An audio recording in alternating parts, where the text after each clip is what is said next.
It's not necessarily about making fantastic decisions, it's avoiding bad decisions. A lot of decisions around kind of what should I do can also be reframed along with, well, what shouldn't I do? What do I need to do now to make the future better or easier for myself? There's a couple of things here. One is good debt, bad debt. Don't get trapped in high interest debt. Don't get trapped in credit card debt.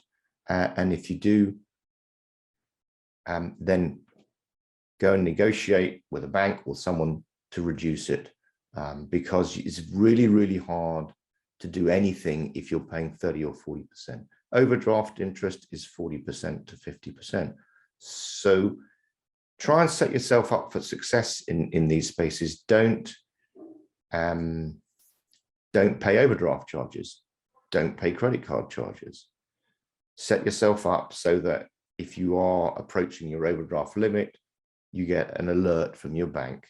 If you're approaching your credit card limit, you get an alert from your credit card provider, because then you've got a chance to make adjustments to whatever it is, transfer some money in or whatever. Don't pay unnecessary banking charges. Try and reduce that debt, or try and work out whether you have an income problem or a spending problem. And that comes back to understanding what your finances are, where your money goes, and basically budgeting for it. These are not fun things to do, but luckily you've got apps on thing. Actually, I think most banks have apps now, but certainly if you've got a Monzo or Revolut or any of those cards, all your spending can be broken down and you can just look at it and go, right, this is where it's going.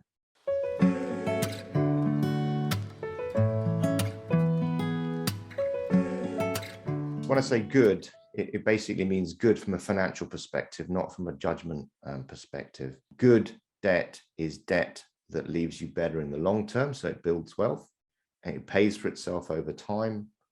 It has a clear and specific reason for taking it out, and it has a realistic plan for paying it back. And it's usually the result of shopping around for the cheapest funding. So if you think about that, that's a conscious cognitive process. How do I fund it? How does it repay itself over time? How does it produce more wealth than my initial investment? So student loan is an example of one of those, because investing in yourself is one of the most powerful things that you can do. So extra qualifications, mortgage is considered good debt in the sense that over time the housing market does go up. So bad debt is something that drains wealth.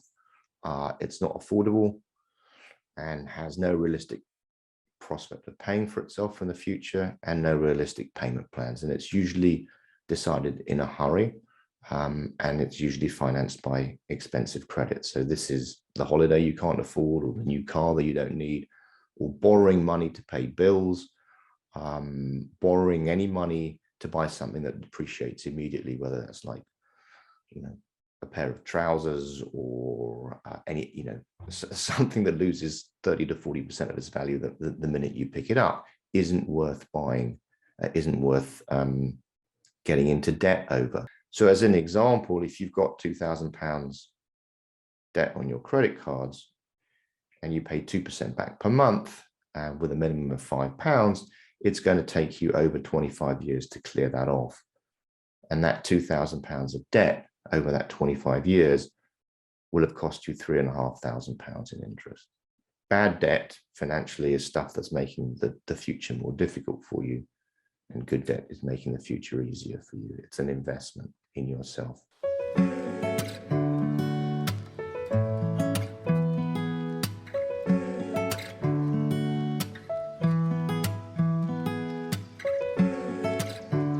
Well, you'll begin to, you'll end up paying fees, basically. You'll end up overdrawn, you'll end up struggling to get through the month.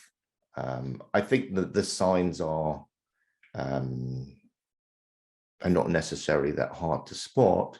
It's actually engaging with it that most people struggle with, because they feel bad about the situation they got in, they feel bad about their money management, they feel bad about themselves, and all those things make it really difficult for us to engage with our finances. It's really, really hard to engage with something that makes you feel bad about yourself.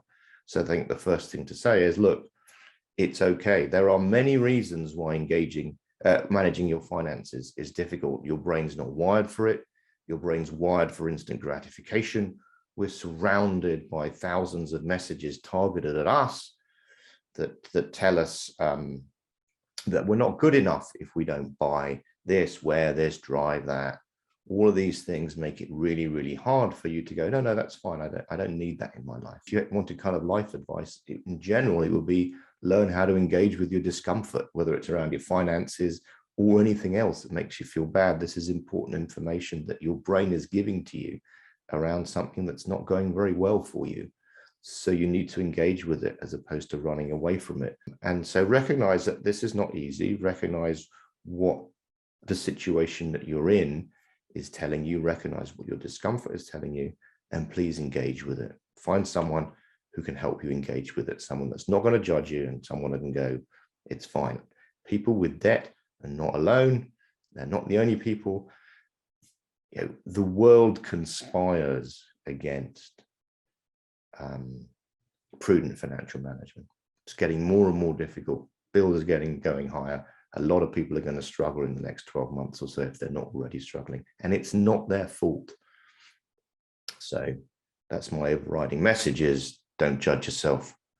Go and ask someone for help or look it up or engage with it. But at the heart of all of it is understand where your money goes.